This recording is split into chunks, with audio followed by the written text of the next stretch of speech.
ರಚು, ಹೇ ರಚು, ರಚು, ಏನಾಯ್ತು ರಚು? ಏನಾಯ್ತು ರಚು?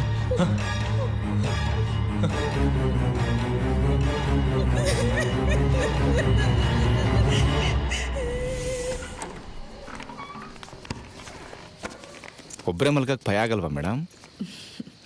ಒಂದೇ ದಿನ ತಾನೆ, ಹೇಗಿದ್ರು ನಾಳೆ ಬರ್ತಾರಲ್ಲ ಕುಮಾರ್. ಹಂಗಲ್ಲ ಮೇಡಮ್, ಏನಾದರೂ ಬೇಕಿದ್ರೆ ಹೇಳಿ, ಇಲ್ಲೇ ಕಾರಲ್ಲೇ ಮಲಗಿರ್ತೀನಿ.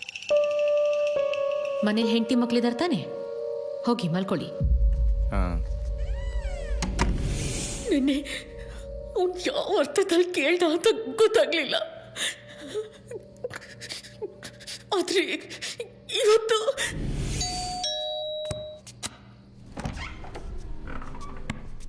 ಹೊರಟ್ರ ಕುಮಾರ್? ಹಾಂ. ಕೀ ತಗೊಂಡ್ಬರ್ತೀನಿ.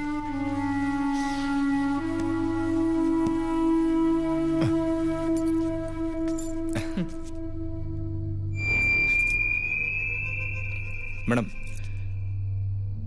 ಒಂದು ಲೋಟ ನೀರು ಸಿಗುತ್ತಾ?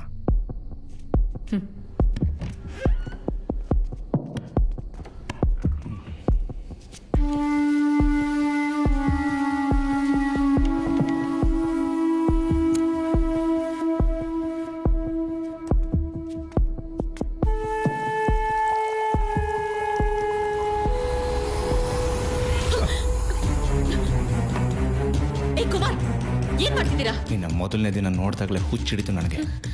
ಹಿಂದೆ ಸೀಟಲ್ಲಿ ನೀನೊಬ್ಬಳೆ ಕೂತಿದ್ರು ಏನು ಮಾಡೋಕ್ಕಾಗ್ತಿಲ್ವಲ್ಲ ಅಂತ ಪ್ರಾಣ ಹೋದಂಗೆ ಆಗ್ತಾಯಿತ್ತು ನನಗೆ. ಏನು ಬಿಡೋದು? ಹಾಂ, ಏಯ್, ಎಷ್ಟೋ ಮನೆಗಳಲ್ಲಿ ಇದೇ ನಡೆಯೋದು. ಗಂಡ ಕೆಲಸ ಅಂತ ಹೊರಗಡೆ ಹೋಗಿದ್ದಾಗ ನಮ್ಮಂತ ಡ್ರೈವರ್ಗಳು ತಾನೇ ನಿಮ್ಮನ್ನು ನೋಡ್ಕೊಬೇಕು. ಹಾಂ, ಒಂದ್ಸಲ ಎಂಜಾಯ್ ನನ್ನ ಮಾತು ಕೇಳೋ.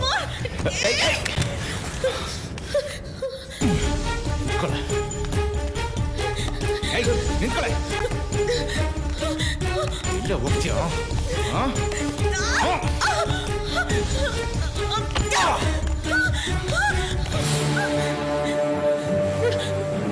ನಾನಂತೋಳಲ್ಲ, ಪ್ಲೀಸ್ ಬಿಟ್ಬಿಡು ನನ್ನ. ಹೇಯ್, ಇಲ್ಲಿ ನೋಡು, ನಾನು ಯಾರಿಗೂ ಹೇಳಲ್ಲ, ನೀನು ಯಾರಿಗೂ ಹೇಳ್ಬೇಡ.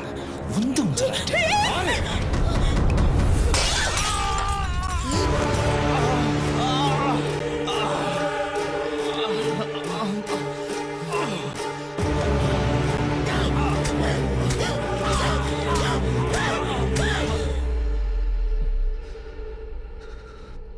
ಪೊಲೀಸರು ಬರ್ತಾರಲ್ವಾ? ಎಲ್ರ ಮುಂದೆ ನನ್ನ ಅರೆಸ್ಟ್ ಮಾಡ್ಕೊಂಡು ಹೋಗ್ತಾರಲ್ವಾ?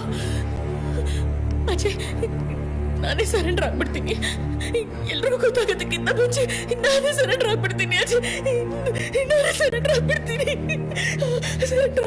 ರಾತ್ರಿಯಿಂದ ಹಸುವಲ್ಲೇ ಇದೆಯಾ ಅಥವಾ ಏನಾದರೂ ತಿಂದಿದೆಯಾ?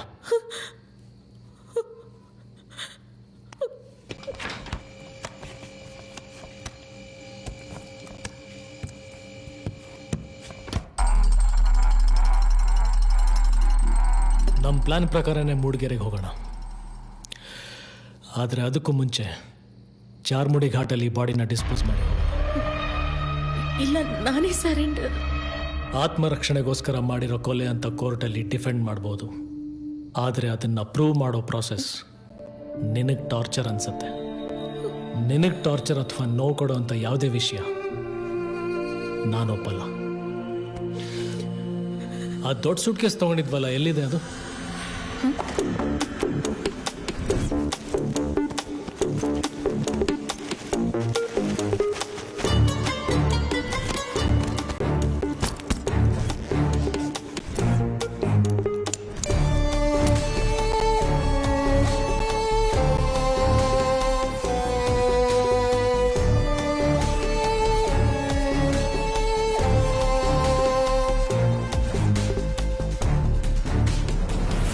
ಇನ್ನೇನಾದ್ರೂ ಮುಟ್ಟಿದ್ ನಾನು ಅಪ್ಸ್ಕೋ.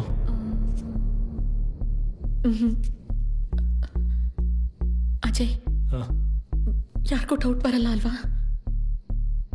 100% ಬರುತ್ತೆ. ಹೆಂಗೆ?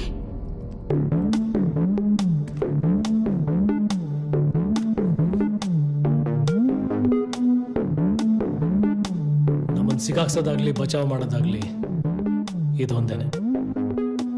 ಅವ್ನು ಮಿಸ್ಸಿಂಗ್ ಅಂತ ಅವನ್ನ ಪೊಲೀಸ್ನವ್ರು ಹುಡುಕಕ್ಕೆ ಶುರು ಮಾಡಿದ್ರೆ ಅವನ ಮೊಬೈಲ್ ಕೊನೆ ಸಲ ಕ್ಯಾಚ್ ಆಗಿದ್ದ ಸಿಗ್ನಲ್ ಯಾವುದು ಅಂತ ಫಸ್ಟ್ ಟ್ರ್ಯಾಕ್ ಮಾಡ್ತಾರೆ.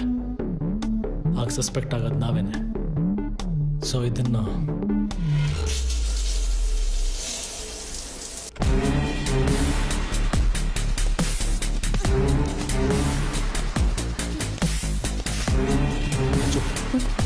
ನಮ್ಮ ಫೋನ್ಗಳು ಸ್ವಿಚ್ ಆಫ್ ಇಟ್ಟಿದೆಯಲ್ಲ